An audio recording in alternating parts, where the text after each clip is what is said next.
Bismillahirrahmanirrahim. Assalamualaikum warahmatullahi wabarakatuh.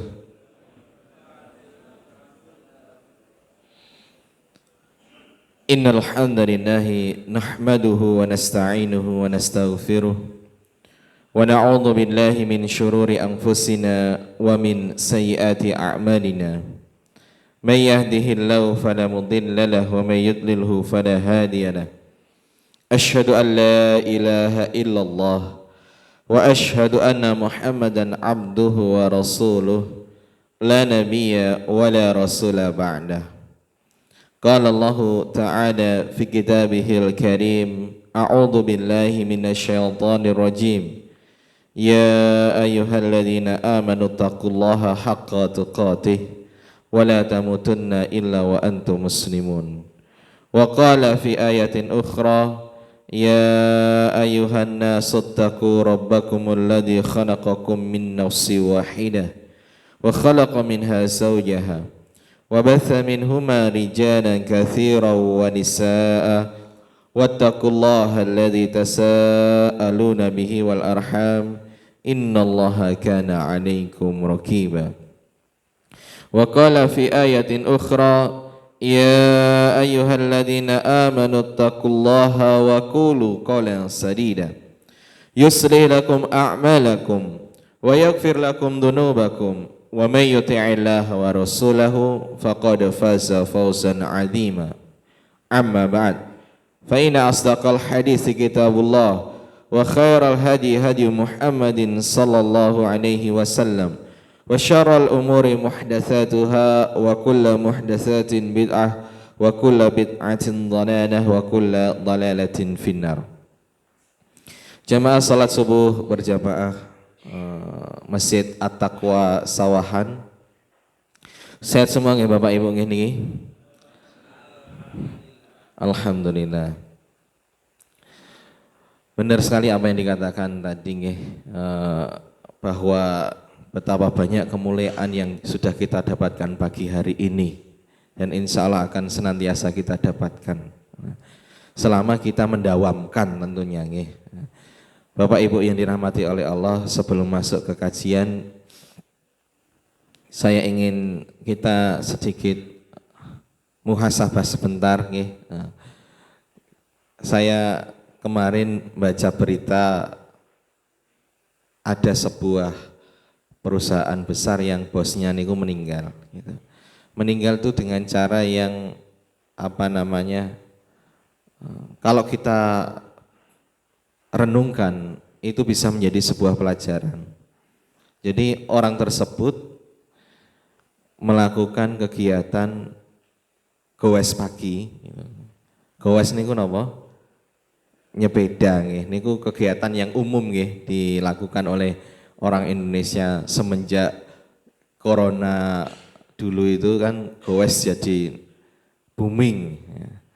Nah, ketika dia gowes dengan istrinya, kemudian ada barangnya yang terjatuh. Dia sudah berjalan cukup jauh. Kemudian baru sadar kalau ada barang yang terjatuh. Nah, karena barang itu mungkin penting, akhirnya bapaknya berhenti dan minta izin kembali lagi sama ibunya. Nah, ibunya nunggoni. Ya udah, terus putar arah, dia gowes sambil lihat ke jalan. Kan namanya orang nyari ini kan biasanya tetap sing dideleng dalan nggih, ngisor nggih. Nah, karena fokusnya di bawah, dia nggak tahu kalau di depannya ada truk. Nah, akhirnya nopo? Selama perjalanan dia mencari barangnya itu, ternyata ketabrak sama truk tersebut. Nah, karena lukanya cukup parah, gitu, ada kakinya patah, terus tubuhnya kelindes bagian. Akhirnya ketika mau ditolong dan mau dibawa ke rumah sakit sudah tidak ada. Mungkin ini berita yang biasa kita dengar Bapak Ibu. Setiap orang tuh pasti punya cara kematiannya masing-masing. Namun yang perlu jenengan perhatikan bahwa Allah niku pernah mengatakan wala tadri nafsun bi ayyi ardin tamut. Tidak ada satu orang pun yang tahu di mana dia itu akan meninggal.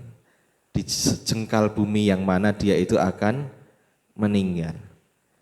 Maka Rasulullah mengatakan idza aradallah qabda abdin bi ardin, kalau Allah ingin mematikan seorang hamba di belahan bumi tertentu, niscaya Allah akan jadikan ja'alalahu ilaiha hajah.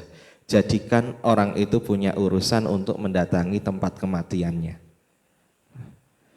Orang yang gowes tadi Bapak Ibu, niku sudah melewati tempat kematiannya. Sama Allah dikembalikan lagi. Kelewatan mati ini raning kono gitu. Kemudian setelah kembali dengan alasan apa? Keperluannya apa? Mencari barangnya yang jatuh, yang hilang. Ternyata pencarian itulah yang menjadikan dia mendatangi kematian. Maksud saya apa Bapak Ibu? Kita semua itu mesti punya tujuan ketika hidup ini, ketika kita pergi kemana, ketika bahkan setiap keluar rumah itu pasti punya tujuan. Dan alhamdulillah kalau tujuannya itu baik, insya Allah itu adalah husnul khotimah. Maka kalau kita sudah punya agenda-agenda kebaikan, jangan pernah dilupakan atau diabaikan. Misalnya saya punya jadwal sholat jamaah, saya punya jadwal kajian bersama. Itu adalah sebuah niat-niat yang sudah pasti baik. Maka dilazimi, dipegang nih. Karena kita nggak tahu di urusan yang keberapa dan yang mana kita itu akan mendatangi kematian. Yes, kita semua berharap Bapak Ibu, karena kita mati itu pasti. Mati itu adalah kepastian. Nah, nek wis pasti tinggal jenengan setting aja. Disetting. Karena orang itu akan dimatikan oleh Allah di atas kebiasaannya. Nek jenengan senang menuntut ilmu, niscaya jenengan akan dimatikan dalam kondisi menuntut ilmu. Senang maca buku, senang zikir, senang sholat jamaah.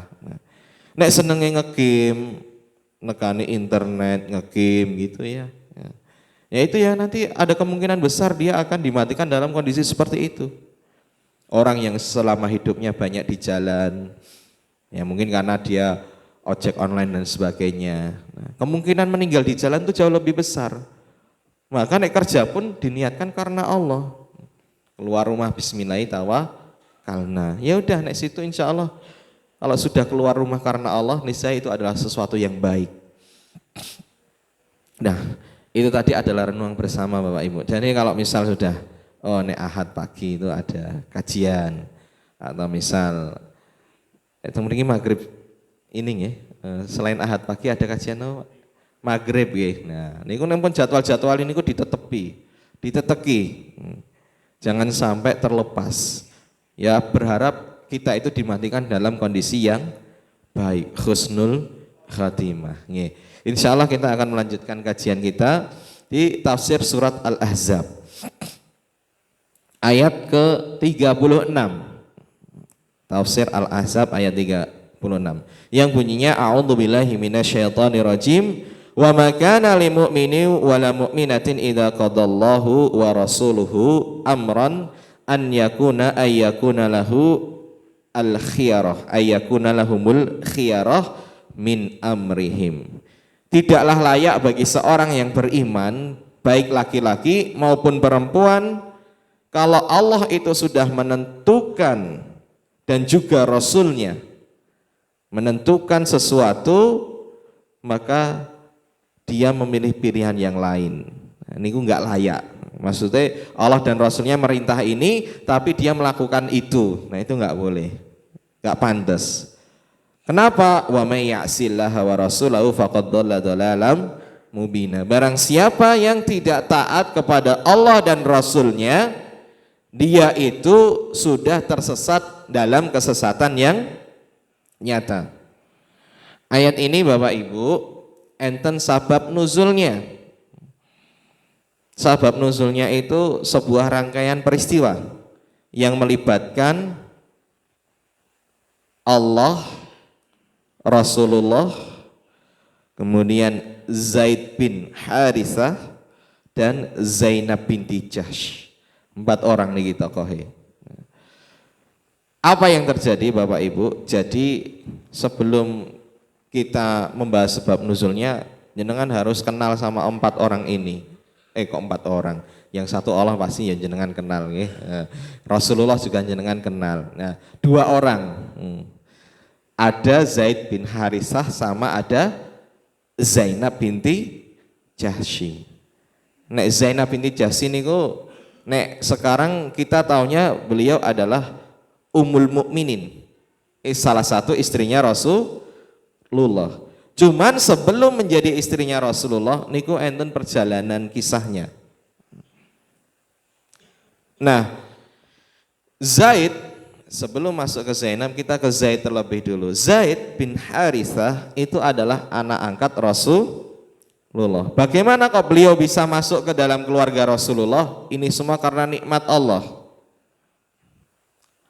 Jadi kisahnya itu Zaid bin Harithah waktu masih kecil dibawa sama ibunya untuk mengunjungi kabilah saudaranya, suku saudaranya. Nah, ketika sedang berada di kabilah tersebut, ternyata kabilah ini diserang oleh kabilah lain. Dulu kan perang antar suku niku biasa. Jadi Arab niku suku yang nomaden Bapak Ibu. Nomaden niku napa? Pindah-pindah. Ngetutke onone banyu ning ndi. Karena ning padang pasir niku isone urip nek enten toya. Toya niku kan ora mesti enten terus nggih. Kekeringan nek kemarau, maka harus mencari gitu. Nah, ketika diserang dan kalah, semuanya ditawan. Termasuk Zaid bin Harithah, sehingga dia menjadi budak. Nek saniki mboten enten budak karena nggak ada peperangan. Nek ada peperangan nanti mesti ada perbudakan karena yang kalah mesti nanti ditawan sama yang menang.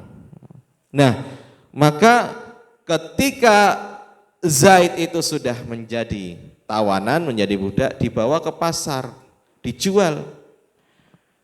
Ini perdagangan manusia nih, Masya Allah. Jadi Islam itu turun dalam kondisi seperti itu Bapak Ibu. Makanya ketika Islam mengatur perbudakan, itu bukan Islam itu mengajarkan perbudakan, tidak. Jenengan harus tahu, Islam itu turun dalam kondisi masyarakat masih menerapkan sistem perbudakan. Maka ayat-ayat perbudakan itu maksudnya untuk mengatur biar budak itu termanusiakan. Karena budak niku kados hewan piaraan. Jangan heran kalau nanti Allah itu dalam kafarat itu sering fatahriru raqabah, bebaskan budak, bebaskan budak, bebaskan budak, agar perbudakan segera hilang. Nah, Zaid ini dibawa ke pasar. Kemudian ada orang yang namanya Hakim bin Hizam. Itu adalah saudara keponakannya Ibunda Khadijah binti Khuwailid. Jadi Hakim bin Hizam bin Khuwailid, anake dulure Ibunda Khadijah. Berarti kan ponakan nggih. Ponakane. Ponakane niku lagi nang pasar pingin beli beberapa budak. Akhirnya setelah beli beberapa budak, Haris niku Zaid bin Harithah niku ketut termasuk yang dibeli.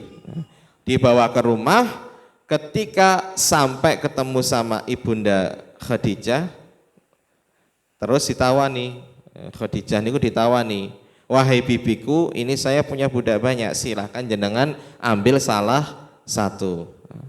Ternyata Ibunda Khadijah setelah melihat semua budak tadi, milih Zaid bin Harithah, karena beliau memandang iki kaya wong apik iki, wong apik bakal dadi bermanfaat, karena budak dulu itu fungsinya ya untuk banyak hal, membantu pekerjaan khususnya. Nah, setelah itu dibawa pulang sama Ibunda Khadijah, dan karena Ibunda Khadijah ingin memberikan hadiah kepada Rasulullah, maka dikasihlah budak ini kepada Rasulullah. Nah, mulailah Zaid bin Harisah itu masuk di bawah bimbingan Rasulullah. Nah, tapi awal masuknya statusnya adalah budak. Karena Rasulullah itu dekat sekali dengan Zaid. Rasulullah itu tidak pernah memperlakukan, mohon maaf, budak ataupun pembantu ataupun apapun itu dengan memandang status sosialnya. Rasulullah itu orang yang memandang semua orang sama, yang membedakan hanya ketakwaan saja. Maka Zaid ini karena saking sayangnya Rasulullah kepada beliau, bahkan sempat mendapat gelar hubbu Rasulillah, orang yang dicintai oleh Rasulullah. Nah, hubbu Rasulillah. Nah, kemudian dibawa ke pasar atau ke tempat keramaian, kemudian Rasulullah mengatakan kepada khalayak ramai, wahai manusia sekarang mulai saat ini Zaid ini adalah anakku. Nah, ini berarti Rasulullah memerdekakan Zaid dan mengangkatnya menjadi anak angkat. Sekarang namanya Zaid bin Muhammad. Zaid bin Muhammad. Kemudian setelah itu semua orang tahu bahwa sekarang Zaid bukan budak, tapi mantan budak, maula namanya. Dan setelah berjalannya waktu, Allah menegur Rasulullah bahwa tidak boleh menisbatkan seorang anak kepada selain bapaknya. Nah, Zaid bin Muhammad sudah nggak berlaku lagi, dikembalikan lagi menjadi Zaid bin Harisah. Nah, itu berkenaan dengan Zaid, anak angkat Rasulullah. Nah, Zaid ini sudah dewasa, Bapak Ibu, wis wayahe dinikahke. Maka Rasulullah golek jodoh, nggo Zaid. Niki kewajiban orang tua yang sering terlupakan. Termasuk jenengan itu punya tanggung jawab mikir ke pasangane anake. Anake jenengan nek mboten jenengan golekne, engko golek dhewe. Nek golek dhewe mesti pacaran. Pacaran niku zina. Karena zina, semua anggota tubuh itu bisa berzina. Mata dengan memandang, pikiran dengan memikirkan, hati itu dengan memikirkan, tangan menyentuh, telinga mendengar, kaki melangkah, dan semua itu nanti dibenarkan oleh kemaluan atau tidak. Nah, maka hati-hati. Jangan sampai jenengan itu memantik kemaksiatan anak Anda hanya karena kelalaian dalam ketidaktahuan. Nggak ngerti nek ternyata jodoh anak, masalah pernikahan anak itu juga termasuk tanggung jawab orang tua. Makanya para sahabat itu punya tradisi besanan itu. Jenengan nek melihat kok misal ono bibit unggul gitu nggih, koncone kok duwe anak sing apik gitu, hafid, ganteng, terus yo duwe pegawaian gitu, dah diparani wae jak besanan gitu. Umar niku ya ketika anaknya Hafsah niku dicerai sama suaminya langsung digoleki. Menurut Umar orang terbaik saat itu ya Abu Bakar, Utsman gitu. Ditawak nih Abu Bakar gelem ra karo anakku iki bar napa dicerai ranti bojo cek janda kembang. Nah, Abu Bakar diem aja.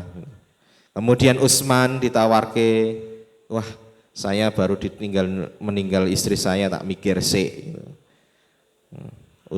Umar tetap mencarikan terus. Akhirnya apa yang terjadi? Utsman bilang ke Umar, wah setelah saya pikir-pikir saya masih belum mau menikah dulu. Abu Bakar tetap meneng wae, orang ngei keputusan. Akhirnya tiba-tiba Rasulullah datang, tanya ke Umar, gelem enggak untuk bojo sing luwih apik saka Umar kalau Abu Bakar Abu Bakar kalih Utsman. Akhirnya ternyata Rasulullah sendiri yang menikahi Hafsah. Abu Bakar akhirnya bilang, wahai Umar, sebenarnya saya nggak punya alasan untuk menolak anakmu itu. Cuman masalahnya saya pernah mendengar Rasulullah itu pingin ngepek Hafsah. Maka saya diam aja karena saya nggak mau melangkahi Rasulullah. Nek Rasulullah ra gelem engko tak nikahi. Maksudnya apa Bapak Ibu? Di sini Umar niku sing upyek rono rene goleke jodoh nganggo Hafsah. Nah, jenengan harus juga mulai sekarang tuh dipikirkan gitu. Nek perlu besanan gitu. Mek kanca dhewe. Nek kanca niku kan wis ngerti njaba jerone jenengan gitu nggih. Nah, walaupun enggak selamanya harus seperti itu nggih. Semua jodoh itu kan sudah diatur nggih. Sing jenah nek anake jenengan wis mulai tertarik dan ada yang disukai, suruh ngomong dan jenengan yang bertindak, diparani, dilamar. Jangan dibiarkan mereka itu berkubang dalam perzinahan. Walaupun zinahnya mungkin hanya zinah mata atau zinah tangan, itu SMS-an bentinten gitu, ngobrol nggak jelas. Nah, ini bahaya Bapak Ibu. Nah, Rasulullah itu mencarikan jodoh untuk Zaid. Kemudian setelah itu Rasulullah memandang bahwa sing paling cocok nggo Zaid iki Zainab. Zainab binti Jahsy. Jenengan tahu mboten Zainab niku sinten? Kula jelaske silsilah rumiyin. Zainab kali Rasulullah niku ketemu di Abdul Muthalib, sak mbah. Jadi Abdul Muthalib niku kan presidene Mekah nggih. Jadi Abrohah ketika mau masuk ke Mekah itu izinnya itu sama Abdul Muthalib. Abrohah niku raja sing pingin ngancurke Ka'bah gitu. Abrahah niku ketika mau masuk ke Ka'bah mengatakan, saya ini tujuan saya ke sini cuman menghancurkan Ka'bah, tidak ingin berperang dengan penduduk Mekah. Maka tolong panggilkan Abdul Muthalib, suruh ke sini gitu. Karena itu waktu posisi itu masih di luar Mekah itu. Suruh ke sini, saya pingin berdiplomasi dengan dia, berdiskusi dengan dia. Dia itu pingin nyingkir apa pingin perang. Maka Abdul Muthalib datang, kemudian setelah itu terjadi perbincangan. Abraha itu sangat hormat dengan Abdul Muthalib karena Abdul Muthalib itu memang punya wibawa yang luar biasa. Memang Rasulullah itu silsilahnya luar biasa. Nah, Abdul Muthalib itu ketika datang, kemudian terjadi perbincangan, ditanyalah, kamu milih menyerah atau menyingkir atau berperang? Akhirnya Abdul Muthalib cuman milih kembalikan onta-onta saya yang kamu rampas. Jadi ketika Abrohah mau masuk ke Mekah, itu dia menjarah semua barang yang ada, termasuk ontane Abdul Muthalib, ada 200-an lebih, banyak sekali ontanya itu. Kembalikan onta saya saja, nanti kami akan menyingkir. Abrohah kaget, iki raja piye, presiden kok mikirke barang tok, wong rakyatnya dalam kondisi terancam kok malah milih napa niku, milih nyelametke asete dhewe ngono. Akhirnya napa? Abdul Muthalib mengemukakan pendapatnya atau hujahnya, alasannya. Ana Rabbul Ibil, aku itu cuman pemilik unta.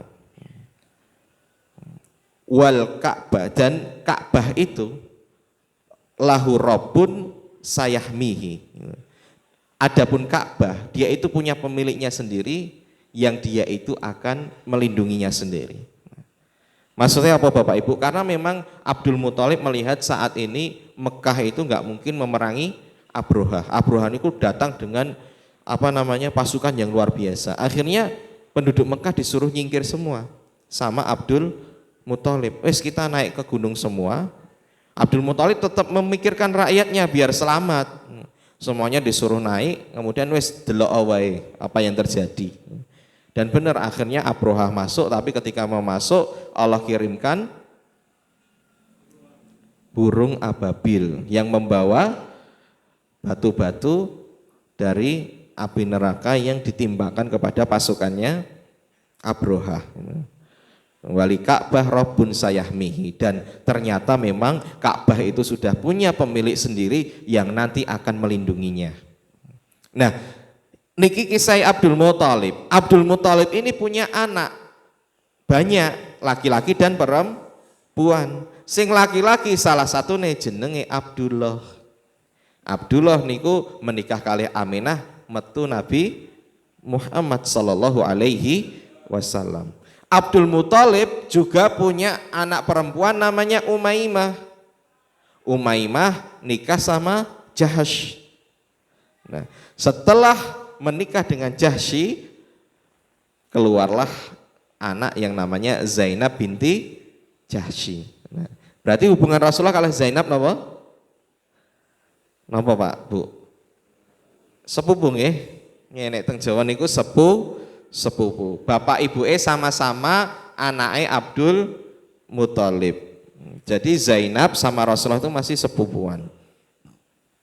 Nah, otomatis kalau dipandang dari sini Zainab niku status stratane niku bangsawan, anak putune presiden.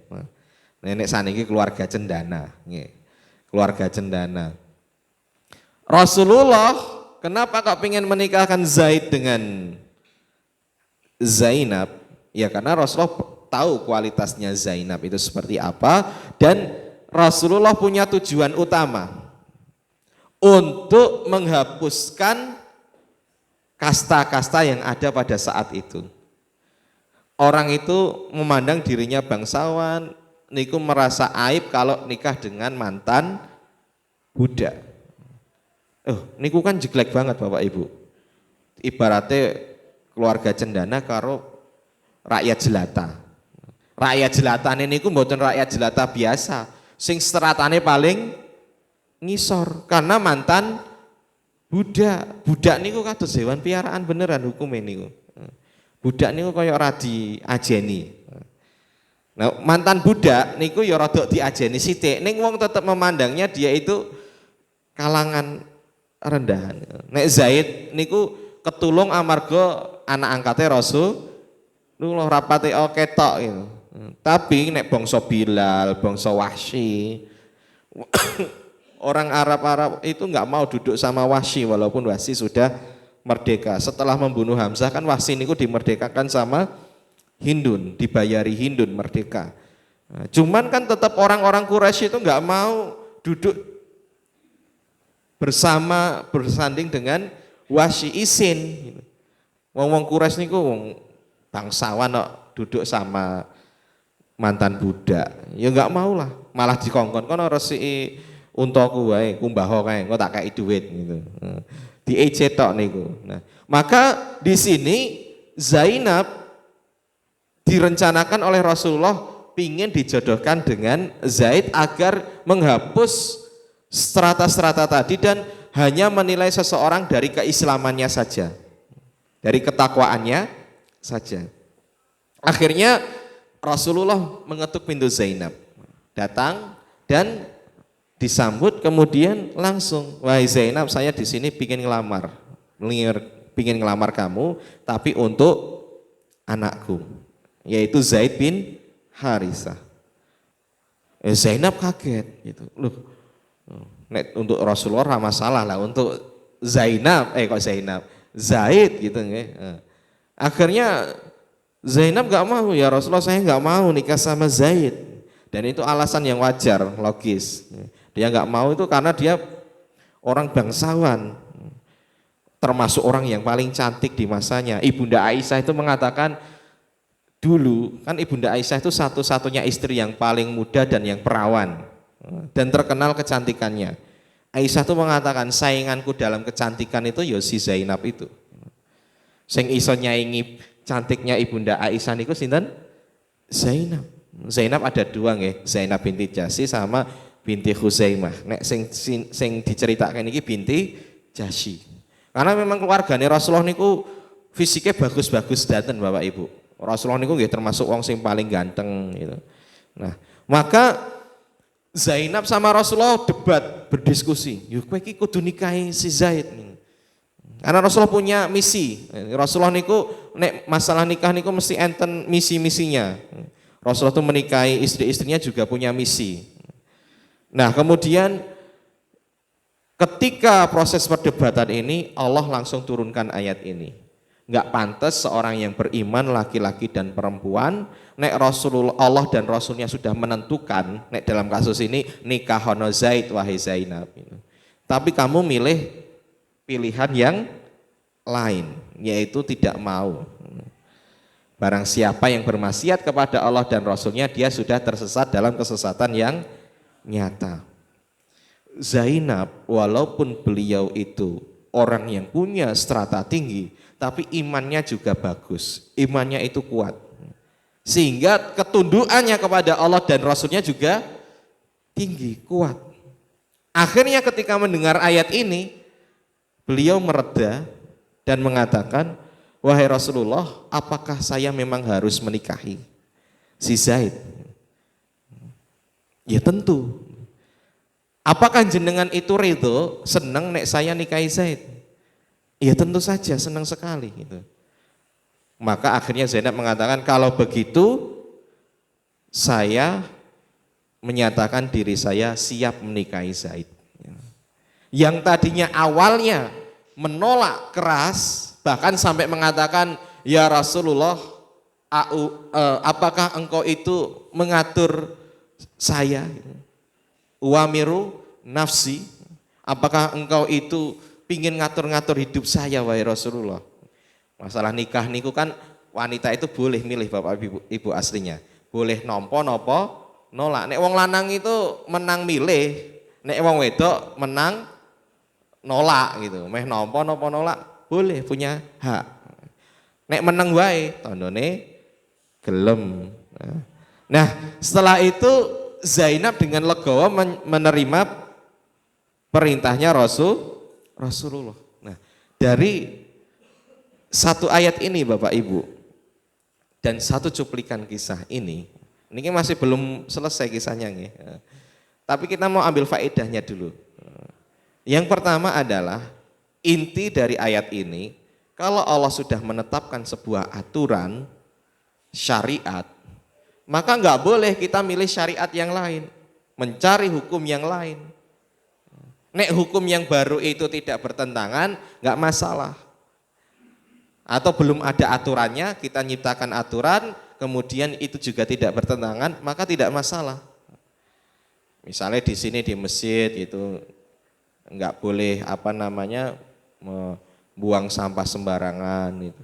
Terus enggak boleh tidur dalam waktu-waktu tertentu. Nah itu aturan-aturan ketertiban saja, lampu merah, lampu hijau.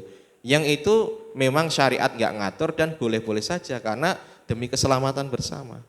Nek Allah sudah mengatur punya hukum tertentu dalam masalah tertentu, kemudian kita memilih yang lainnya, maka kita termasuk dalam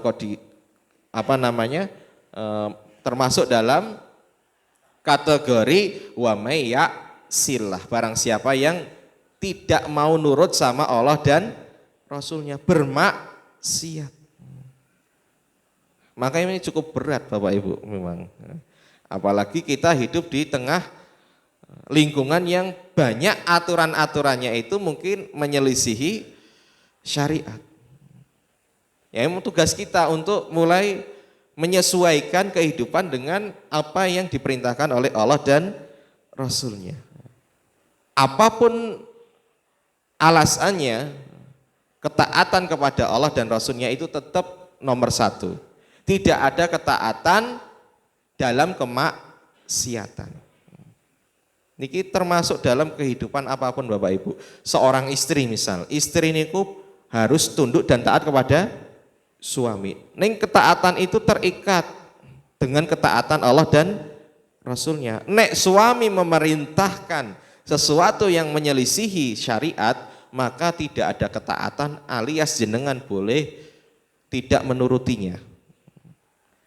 Misal kon nukokke khomer, kon nukokke jiu. Nah, niku ditolak mawon. Karena apa? Karena itu tidak sesuai dengan syariat, enggak boleh. Nek rokok makruh nggih, tergantung. Nek saya ya enggak mau. Dalam artian rokok itu banyak mudaratnya gitu.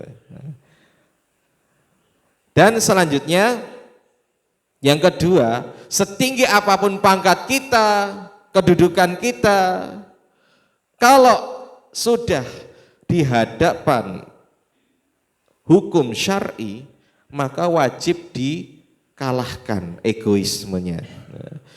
Harus ditundukkan. Orang itu tidak akan bisa mendapatkan manisnya iman sebelum menempatkan Allah dan Rasulnya lebih dia cintai daripada dirinya sendiri, daripada anak-anaknya, daripada istrinya, dan apapun itu. Pokoknya yang pertama itu harus mencari ridho Allah dan Rasulnya. Zainab yang tadinya nggak mau nikah dengan Zaid, ketika tahu bahwa itu yang Allah tentukan, yang Rasul tentukan, dan itu akan membuat Rasul senang, maka ya udah sami'na wa ata'. Nah, itu rumusnya di hadapan syariat itu sami'na wa ata'. Nek sudah Allah mengatakan nggak boleh mainan sama riba, ya wis ditinggal nih, nggak usah karena sungkan lah, karena apalah, nanti saya nggak bisa hidup dan sebagainya. Itu. Bismillah, barang siapa yang meninggalkan sesuatu karena Allah, pasti Allah akan menggantinya dengan sesuatu yang jauh lebih baik. Man taraka syai'an lillah awadahullahu khairan minhu. Gitu. Nah, kemudian setelah Zaid dan Zainab niku menikah Bapak Ibu, ternyata hubungan rumah tangganya tidak berjalan dengan baik. Ya niku wajar. Makanya ulama-ulama itu ketika bahas masalah fikih nikah niku dianjurkan sekufu. Sekufu niku napa to? Sepadan, gen rapati on jeglek gitu. Rapati on jeglek. Misal wong sing bagus banget, entuk sing wong elek banget misalkan. Elek niku maksudnya dalam pandangan manusia nggih. Kan kita kan terbiasa menilai sesuatu dari fisik nggih.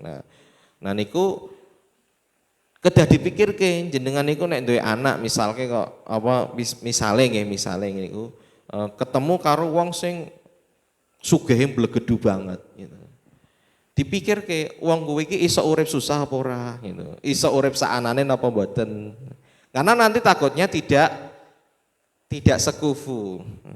Gaya hidupnya, lifestyle-nya beda.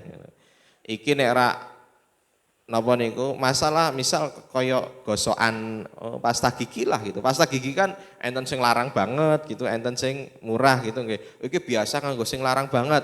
Nah iki biasa nganggo sing murah. Akhirnya blonjo wae dadak debat sik gitu. Kuwi kelarangan, iki kemurahan gitu. Jadi akhirnya jadi masalah. Nah, hal-hal seperti ini, misal penghasilan itu juga pengaruh, bahaya. Nek beda pendapatan niku ora masalah. Nek beda pendapat niku ora masalah. Nek beda pendapatan niku masalah. Misal sing wedok, khususnya nek sing wedok luwih gede saka sing lanang. Misal sing wedok gajinya 10 juta sebulan. Lah sing lanang cuma 1 juta. Nah, lah niki mungkin ora bakal saged jadi kowam. Maksudnya nahkodane niku mesti kok wedoke. Nahkoda niku kudu sing punya kekuatan finansial yang kuat. Bukan berarti terus bojone kon resign mboten. Tapi sing lanang piye carane duwe gaji 20 yuta. Gen iso tetep menang di hadapannya perempuannya. Niku penting Bapak Ibu. Nah, maka terjadi perbedaan pendapat antara Zaid dan Zainab dalam beberapa masalah. Sehingga terjadi perdebatan juga akhirnya. Hingga akhirnya Zaid datang ke Rasulullah Shallallahu Alaihi Wasallam mengatakan, wahai Rasulullah, sepertinya rumah tangga saya dengan Zainab nggak bisa dipertahankan. Saya kayaknya ingin menceraikan saja. Maka ini dijawab di surat selanjutnya Bapak Ibu. Wa ittaqulu lilladzi an'ama Allahu alaihi wa an'amta alaihi. Ketika engkau, yaitu Rasulullah, mengatakan kepada orang yang Allah berikan nikmat kepadanya dan engkau berikan nikmat kepadanya, maksudnya Zaid. Zaid itu kan mendapat nikmat dari Allah ketika dimasukkan ke dalam keluarganya Rasulullah. Ketika jadi anak angkatnya Rasulullah. Niku nikmat yang luar biasa yang Allah berikan kepada Zaid. Bahkan satu-satunya nama sahabat yang ada tercantum di dalam Al-Quran itu cuman Zaid saja. Namanya namanya. Zaid ada. Cuman beliau tok. Kemudian yang Rasulullah berikan nikmat kepadanya yaitu Rasulullah bebaskan dia dari perbudakan. Niku nikmat yang luar biasa Bapak Ibu. Salman aja ketika mau memerdekakan dirinya itu harus bayar ke tuannya emas 3 kilo. Emas 3 kilo niku pinten? 3 kilo niku 3.000 gram. 3K niku 3.000 gram. 3.000 gram niku nek sak grame sak niki katakanlah gampangane sak yuta niku berarti 3 M. 3 miliar Bapak Ibu harganya budak gitu. Niku ejek durung ditambah Salman niku harus bayar nanam pohon kurma 100 biji nggak boleh mati. Nanam pohon kurma, 1 pohon kurma niku pinten regane? Larang niku. Nek mati ya ora dihitung. Jadi 100. Nah, niku nikmat yang luar biasa ketika Zaid niku dibebaskan sama Rasulullah secara cuma. Nah, apa yang dikatakan Zaid tadi? Mengadu bahwa saya sudah tidak kuat dengan Zainab karena Zainab itu terlalu kuat anunya. Awune nek istilah wong Jawa niku. Apa ya awune niku nggih? Awune niku wibawanya, pengaruhnya, kebangsawanannya, bahkan kecantikannya itu luar biasa. Nah, akhirnya Rasulullah mengatakan amsik alaika zaujak wattaqillah. Kamu itu cobalah pertahankan dulu pernikahanmu. Ditahan sik. Ojo cerai sik. Dan tingkatkan ketakwaanmu kepada Allah. Wattaqillah, bertakwalah kepada Allah, takutlah kepada Allah. Allah niku enggak seneng cerai. Nah, tapi Allah mengatakan wa tukhfi fi nafsika wallahu muftihi wa takhsha an-nasa wallahu ahaqqu an takhsyahu. Tapi Allah mengatakan bahwa kamu wahai Rasulullah aslinya takut dengan apa yang kamu sembunyikan di dalam dirimu. Kamu itu takut sesuatu yang kamu sembunyikan. Kenapa? Padahal Allah ingin menampakkan itu. Kamu takut omongan manusia, padahal yang paling berat untuk ditakut itu hanyalah Allah semata. Apa yang ingin ditampakkan Allah dan disembunyikan Rasulullah, Bapak Ibu? Ternyata Allah niku sudah memberikan kisi-kisi atau memberitahu Rasulullah sebelumnya bahwa Zainab itu calon istrimu. Zainab itu aslinya adalah calon istri Rasulullah. Lah nek posisi dia masih bersuami dengan Zaid, otomatis mesti nanti akan terjadi perceraian. Mau tidak mau pasti akan terjadi perceraian. Karena apa? Allah menakdirkan Zainab itu akan menjadi istrinya Rasulullah. Kenapa kok Allah menakdirkan seperti itu Bapak Ibu? Karena Allah ingin mendobrak tradisi juga. Nek Rasulullah tadi menikahkan Zaid dengan Zainab, itu juga ingin dobrak tradisi. Tradisi apa? Tradisi bahwa orang bangsawan tidak cocok nikah dengan budak atau mantan budak, tabu, saru.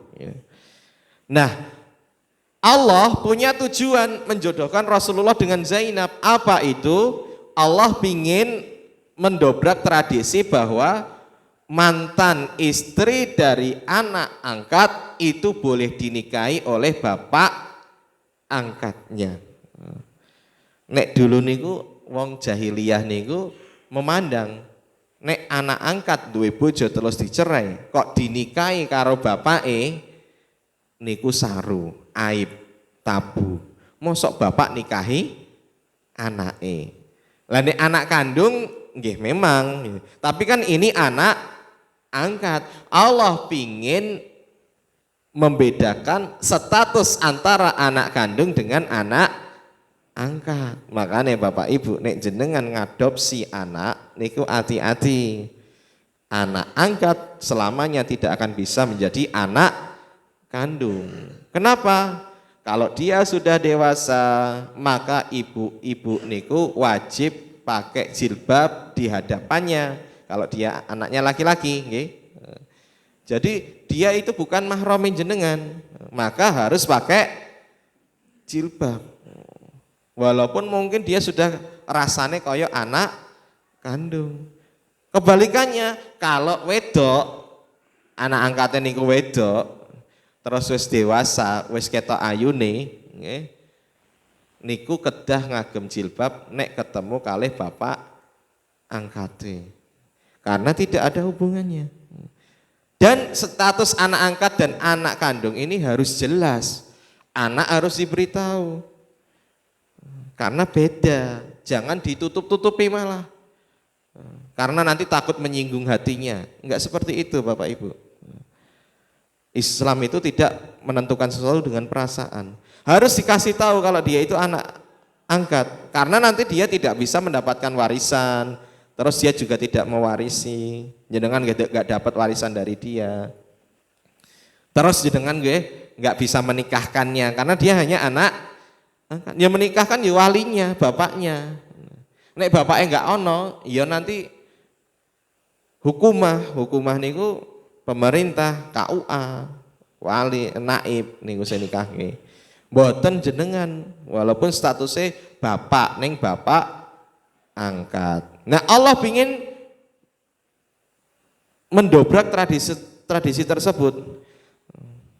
Kemudian falamma qada Zaidun minha wa tara zawajnakaha likai la yakuna 'alal mu'minina harajun fi azwaji ad'iyaihim id qadau minhum wa tara wa kana amrullahi maf'ula.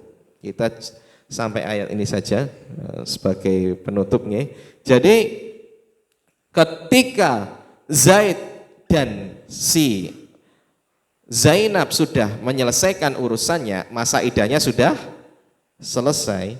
Karena akhirnya terjadi Bapak Ibu perceraian antara Zaid dengan Zainab. Akhirnya cerai juga dan itu sebuah kepastian. Akhirnya masa idahnya ditunggu. Dan ketika sudah selesai, Rasulullah manggil Zaid. Niki ujian untuk Zaid. Wahai Zaid, kandhanono karo Zainab, nek aku meh nikahi dekne. Gitu. Zaid dikan nglamarke Rasulullah terhadap Zainab. Masya Allah, mantan suami disuruh datangi mantan istrinya. Nah, wong sakniki kan boro-boro ketemu, kontaknya kabeh dihapus, diblokir itu. Padahal cuman putus pacaran aja misalkan gitu, wis diblokir kabeh. Jenengan ana masalah apa karo wong wis diblokir kabeh ra gelem. Nah niki Zaid niku suruh datangi mantan istrinya. Bahkan dalam kondisi melamarkan gitu. Tapi Zaid sekali lagi Bapak Ibu, Zaid niku orang beriman yang bagus imannya. Sehingga perintah Rasulullah niku ditunaikan dengan tanpa beban. Wis ora usah gagas pekewuh gengsi kan biasanya wong lanang niku gengsi gitu nggih. Ya ora wong lanang tok sebenarnya, kabeh itu. Gengsi terus sungkan. Nah niku penyakitnya manusia. Zaid datang ke Zainab. Tapi Masya Allah Zaid ini yang tadinya memandang Zainab sebagai mantan istrinya, sekarang datang dengan penuh kehormatan, penghormatan karena memandang Zainab sebentar lagi akan menjadi ummul mukminin, menjadi istrinya Rasulullah. Sehingga Zaid menyampaikan, wahai Zainab, kamu mau dilamar sama Rasulullah dan saya datang ke sini untuk menyampaikannya. Zainab, yo aslinya sapa sih nggak seneng dilamar sama Rasulullah, itu dambaan seluruh wanita Bapak Ibu. Tapi Zainab nggak biasa mawon, maksudnya ya nanti lihat sikon aja, saya tak lihat situasi dan kondisi. Karena ya ini baru selesai masa idahnya sama si Zaid. Kemudian Allah katakan zawajna kaha, saya nikahkan, kami nikahkan engkau wahai Rasulullah dengan dia, yaitu Zainab. Makanya ini lafadz niki namanya ijab qabul nggih niki nggih. Zawajna kaha, nek jenengan kan ankah tuka gitu enggak nggih. Bibinti misal, saya nikahkan kamu dengan anakku dengan mahar sekian dibayar tunai atau cicilan misalkan nek menyicil nggih boleh gitu. Nah, ini lafadznya yang mengijabkan niku sinten? Allah langsung. Makanya Ibunda Zainab niku nek tesih debat kali istri-istrine, masih bukan debat, nek jenenge wong wedok kan senengane membangga-banggakan dirinya nggih, apalagi ini saingannya 10 itu. 10 orang bersaing untuk mendapatkan hati Rasulullah. Ibunda Zainab itu sering bilang, kalian itu dinikahkan oleh bapak-bapak kalian. Saya spesial, dinikahkan sama Allah dari langit ke 7. Dan itu lafadznya ada di dalam Al-Quran yang itu dibaca oleh orang-orang dari zaman tersebut sampai akhir zaman. Masya Allah nih. Niku kebanggaan yang luar biasa. Hingga akhirnya terjadilah pernikahan antara Zainab dan Rasulullah. Tujuannya apa Bapak Ibu? Untuk mendobrak tradisi bahwa mantan anak angkat itu boleh dinikahi oleh bapak. Nah, kesimpulan dari ayat ini Bapak Ibu, faidahnya apa? Pertama, ketika kita menjalankan syariat, terus niku kok mendobrak tradisi atau berselisihan dengan tradisi, mesti ada potensi banyak omongan. Sebagaimana Rasulullah manusia biasa, beliau itu juga nggak seneng nek dirasani wong.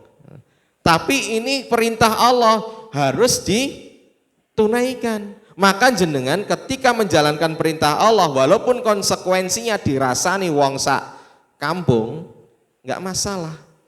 Niku konsekuensi keimanan. Sebagaimana Rasulullah niku nggih, wong Rasulullah sing wong paling apik wae nggih, tidak selamat dari omongan manusia. Tapi sekali lagi kita harus menundukkan nafsu kita, ego kita, perasaan nggak enak, sungkan di bawah syariat Allah. Nek Allah sudah ngendikan ngeten nggih wis dijalanke mawon. Kemudian selanjutnya bahwa dalam pernikahan Zaid dengan Zainab, Rasulullah itu punya tujuan untuk mendobrak tradisi bahwa Islam itu tidak menilai sesuatu dari strata. Dan Allah ternyata juga punya tujuan ketika menikahkan antara Rasulullah dengan Zainab. Napa tujuannya? Untuk mendobrak tradisi juga, menghilangkan ketabuhan bahwa anak angkat istrinya itu mantannya boleh dinikahi oleh bapaknya. Maka nek jenengan menikahkan itu harusnya punya tujuan juga. Tujuan utamanya ya mungkin menjaga anaknya dari perzinahan. Kemudian ada tujuan-tujuan dakwah lainnya, itu jauh lebih bagus. Kita ini, saya kan aktif di sebuah lembaga dakwah Bapak Ibu, yang kadang niku di santri-santri atau dai-dai itu dikirim ke pedalaman. Ada sebuah tolak ukur kesuksesan di antara kita Bapak Ibu. Nek iso nikahi anake kepala suku niku sukses. Karena apa? Anake kepala suku nek wis intuk niku wong sak kampung, sak suku niku mengke manut gitu. Sehingga dakwah itu mudah. Meh ngomong apa dirungokne karena sudah dapat anake kepala suku. Dan ini juga dilakukan oleh Rasulullah. Rasulullah itu nek menikahi seseorang itu pertimbangannya salah satunya pertimbangan dakwah juga. Maka nikah itu adalah ibadah yang luar biasa. Ojo asal melaku mawon Bapak Ibu. Yang penting seneng podo senenge gitu. Tidak mempertimbangkan aspek akhiratnya. Anakku nek nikah mbek deknen engko saya apik ora akhirate. Gitu. Nek nikah karo deknen engko seneng ora, dalam artian kehidupan akhiratnya terganggu apa enggak. Ada loh Bapak Ibu orang yang tadinya soleh, soleha, setelah nikah malah jadi turun kesolehannya. Karena mungkin suaminya niatnya awalnya pingin dakwahi, pingin nuntun, tapi akhirnya perjalanan waktu malah dituntun gitu. Malah melu-melu sing. Kan orang ikut keburukan itu jauh lebih mudah daripada ikut kebaikan. Nah, maka hati-hati, nikah niku mboten perkara sing asal waton dilakoni. Harus ada pertimbangan-pertimbangan yang difikirkan dampak positif dan negatifnya setelah misal anakku nikah mbek iki engko apik ora ke depane gitu. Nah, mungkin ini saja nggih dari saya. Niki ayat Al-Ahzab ayat 36 dan 37. Sebenarnya masih banyak yang bisa diambil dari sini, tapi nanti silahkan jenengan pelajari sendiri di rumah, kemudian diambil hikmahnya. Semoga bermanfaat. Seandainya ada salahnya saya mohon maaf, niku murni dari kekeliruan saya, dan seandainya ada benarnya itu adalah petunjuk dari Allah. Kita tutup dengan hamdalah dan doa kafaratul majlis. Alhamdulillahirabbil alamin. Subhanakallahumma bihamdika asyhadu an la ilaha illa anta astaghfiruka wa atubu ilaik. Wassalamualaikum warahmatullahi wabarakatuh.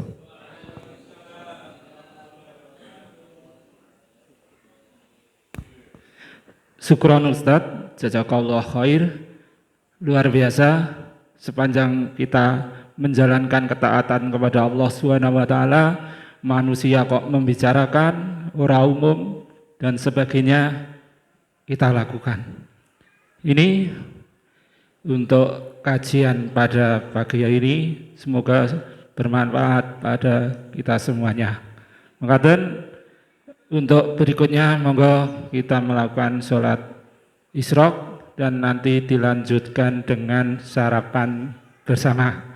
Semoga bermanfaat. Akhirnya billahi taufik walhidayah. Assalamualaikum warahmatullahi wabarakatuh.